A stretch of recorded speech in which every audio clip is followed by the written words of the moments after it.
ಹೊಸ ಆಟಗಾರ ಹರಿ ಓವರ್ ಚಾಲ್ತಿಯ ಮೂರನೇ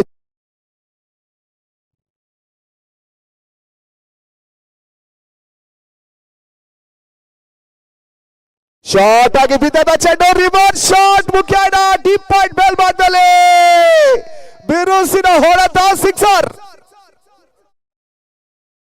11 ಓಟದ ಅವಶ್ಯಕತೆ ಬಹುಶಃ ನೆಟ್ ರನ್ ರೇಟಿನ ಲೆಕ್ಕಾಚಾರದಲ್ಲಿ ಪಂದ್ಯಾಟವನ್ನು ಆಡ್ತಾ ಇರ್ತಕ್ಕಂಥ ತಂಡ ಲೀಗ್ ಹಂತದ ವಿಚಾರಕ್ಕೆ ಬಂದ್ರೆ ನೆಟ್ ರನ್ ರೇಟ್ ತುಂಬಾ ಪ್ರಾಮುಖ್ಯತೆಯನ್ನು ವಹಿಸುತ್ತೆ ಆ ಒಂದು ಲೆಕ್ಕಾಚಾರದಲ್ಲಿ ದಾಂಡನ ಬೀಸ್ತಾ ಇರ್ತಕ್ಕಂಥ ಆಟಗಾರ ರೋಷನ್ ಲಯನ್ಸಿನ ಪ್ರತಿಯೊಬ್ಬ ಆಟಗಾರನು ಕೂಡ ಬಿರುಸಿನ ಸಿಕ್ಸರ್ ಬೌಂಡರೀಸ್ ಅನ್ನು ಹೊಡೆಯುವಂತ ಒಂದು ಲೆಕ್ಕಾಚಾರದಲ್ಲಿ ಪಂದ್ಯಾಟವನ್ನು ಆಡ್ತಾ ಇದ್ದಾರೆ 43ಕ್ಕೆ 3 ಜಯಕ್ಕಾಗಿ 11 ಓಟಗಳು ಬರಬೇಕಾಗಿದೆ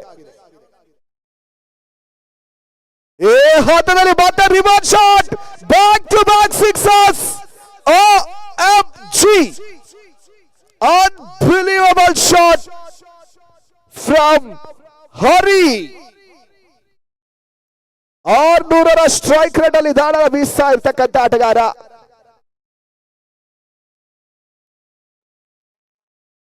ಇಪ್ಪತ್ತಾರು ಚೆಂಡು ಜಯಕ್ಕಾಗಿ ಕೇವಲ ಒಂದು ಸಿಕ್ಸರ್ ಇನ ಅವಶ್ಯಕತೆ 5 ರನ್ಸ್ ರಿಕ್ವೈರ್ಡ್ 26 ಎಸೆತ 5 ಓಟದ ಅವಶ್ಯಕತೆ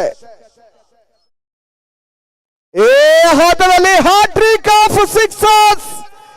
ಹರೀಶ 3 ಚೆಂಡುಗಳಲ್ಲಿ ಭರ್ಜರಿ ಹ್ಯಾಟ್ರಿಕ್ ಸಿಕ್ಸರ್ ದಾಖಲಿಸುವ ಮುಖ್ಯವಾಗಿ ಪಂದ್ಯಾಟದ ಜಯವನ್ನು ದಾಖಲಿಸ್ತಾ ಇದೆ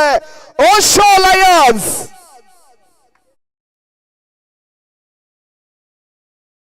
ಈ ಪಂದ್ಯಾಟದ ಪಂದ್ಯಶ್ರೇಷ್ಠ ಪ್ರಶಸ್ತಿಯನ್ನು ಪಡ್ಕೊಂಡಿರ್ತಕ್ಕಂಥ ಆಟಗಾರ